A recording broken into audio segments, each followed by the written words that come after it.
3, so this is death. Mobley wasn't behind their eyes anymore. They stared sightlessly at the ceiling, but it wasn't them. It was just meat there on the table, stinking, shit-smeared meat, like so many of the guests Evit Jatus had seen taken out of the resort. None of them ever came back. Why should Mobley? Jatus scribbled detailed notes for the report. She'd already spoken to Commander Kolbs. Now she only needed to document the mess. Dr. Giso seemed to be taking it personally that Mobley and Hallex weren't coming back. She sat on the floor in the corner, exhausted, with her head in her hands. Both bodies lay on their beds with their uniforms torn open, marked by every machine and intervention the doctor had been able to think of using. They'd both gone stiff, then soft, then stiff again. Now they were slack and still, and had been for hours. Not even 2 cycles ago, Jatus had been in Mobley's arms. They were what no one expected from a good MATIL. The illicit tattoo of a serpent of the goddess's brood coiled at the small of their back never ceased to fascinate. Jatus had liked to kiss it after they'd both finished, and they lay together on the sofa rack. Now, the tattoo didn't matter. Nothing mattered to Mobley anymore, not even Jatus. She touched their swelling face. Their flesh squashed and tore under her fingers. She couldn't remember anyone who'd simply ended this way, no one who mattered. Jatus turned aside and pulled a wipe from the toolbox between Hallex on one side and Mobley on the other to clean the rotten blood from her hands. On the other side of Mobley, the girl lay in the next bed. The girl, Jatus had begun to think, but her name was Catherine McGregor. She couldn't be worth Mobley, no matter how much magic she brought. "You're being crazy, Evit. Nothing will happen. Nothing ever happens." So much for that, but hadn't the resort already been exploding with fractious guests for half a cycle by then? 252 of them had died, all told. That never happened either. So many at once. The upset had taken another cycle to quell. The girl looked nothing like she'd pictured, close to MATIL, with her eyes, nose, and mouth in almost the right places on her little face. She had the right number of limbs. Jatus herself had a small tail, and she was the one with too many. The girl had the right body-to-brain ratio to be entirely intelligent. What scared Jatus most? The hands, with their almond-shaped nails artificially polished a violent shade of blue. The cosmetics she'd applied clung to her face, a tiny smudge of sparkle. Her chest rattled up and down on its own. Jatus knew she had come with clothes, a blue shirt the same color as her nails, and a white leather jacket Jatus had looked on with envy. "They're not the same, Evit," Mobley had said. "They don't think like we do." But what if they do? Jatus wondered. It was too awful to contemplate, but she stepped to the girl's bedside. She had a name. It hadn't been the first time, Jatus wondered, but the evidence that any of the guests could navigate the clutches of the mother was slim at best. She picked up the girl's right hand. A line of calluses rose along the top of the palm, a swell at the bottom of each finger. The base of the thumb had toughened, as if she was used to holding something there, to working with it.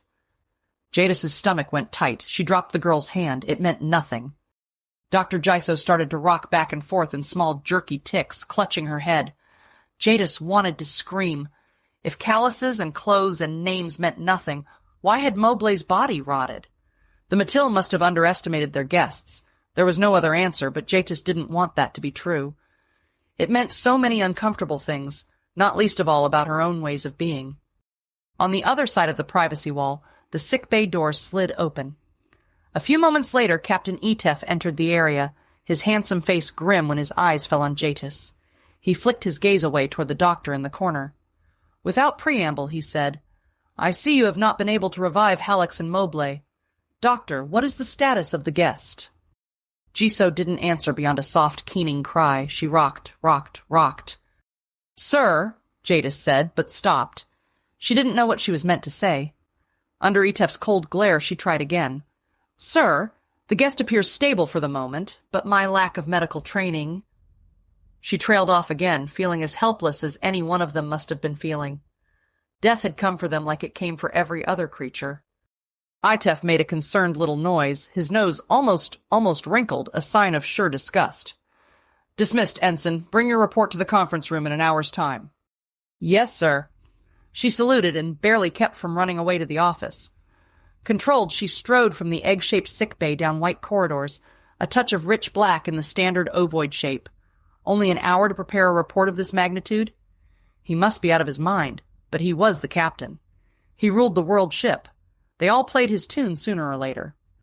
An hour later, Jadis stood on the bridge with a tablet containing her hastily typed reports. The business of the ship went on around her back with Commander Ron in the captain's chair, but she waited outside the conference room door.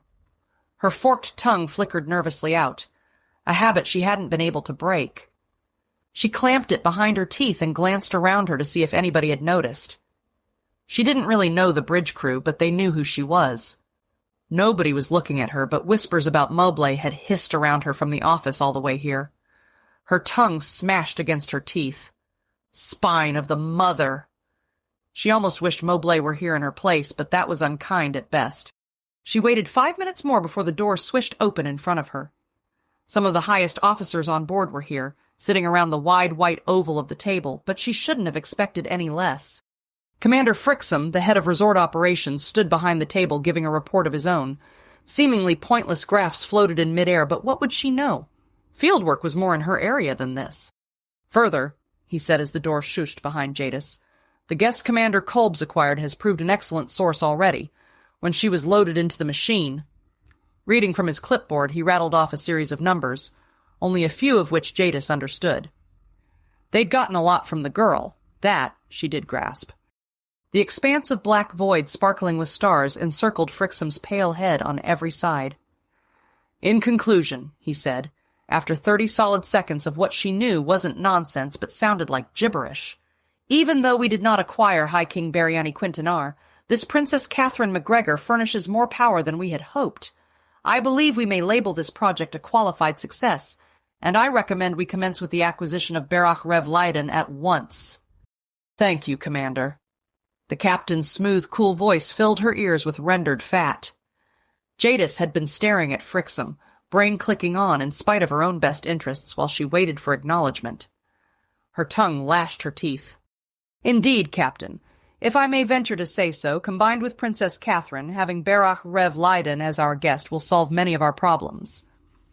Frixum cleared his throat, keyed off the blue light graphs floating above the table, and sat fussily in his chair. Jadis gripped her tablet tight. She hoped her face didn't show her reservations, her fear. Mobley and Hallex had died.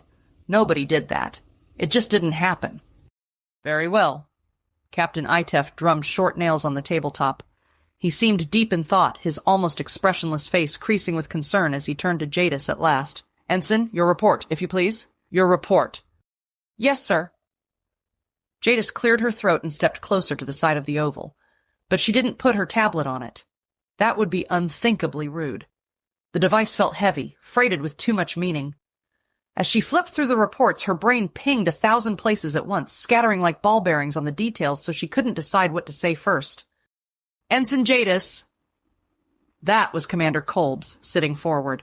She looked just the way MATIL were meant to look, with her dark brown hair and a sleek knob at the base of her head. Her black uniform was spotless. Do me the courtesy of speaking in plain language. Can I expect my Marines to return to duty?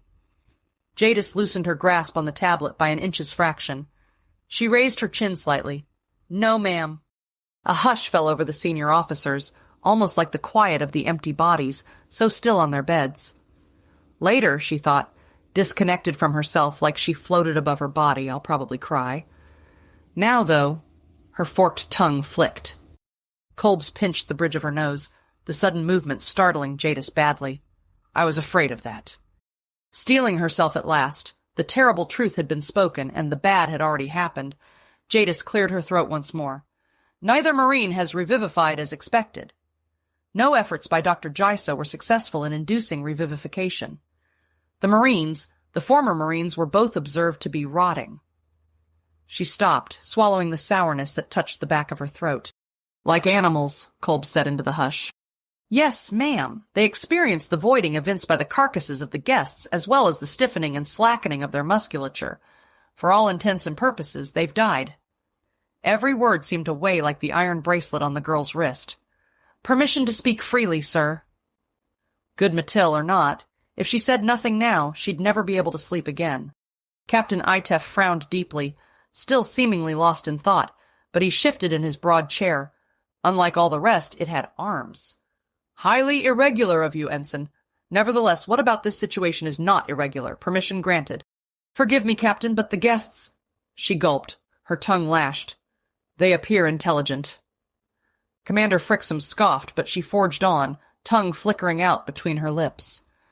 The girl, Princess Catherine, she has calluses that indicate she repeated the same motions thousands of times, but only on one hand. The hissing was unbearable. She stopped to work the inside of her mouth, hoping control would come to her where it hadn't before. "You are a fool, Ensign," said Commander Frixum. How he had gotten his position with his pale hair she didn't understand.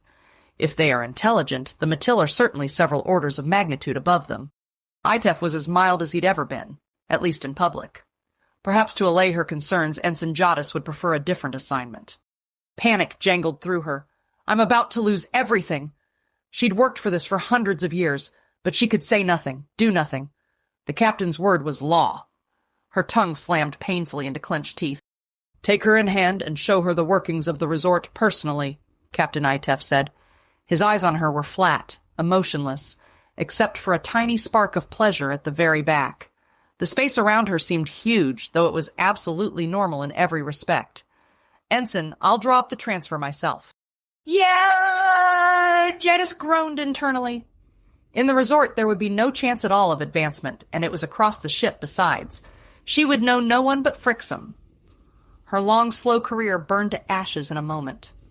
Captain, dismissed. She tore off a salute she didn't really mean and marched to the doors of the conference room. As they flicked open to reveal the bridge, Captain Itef said, You may wish to begin your packing. She saluted again and tried not to make it look like she rushed out, but it probably did anyway. This day had been profoundly unexpected in all the worst ways.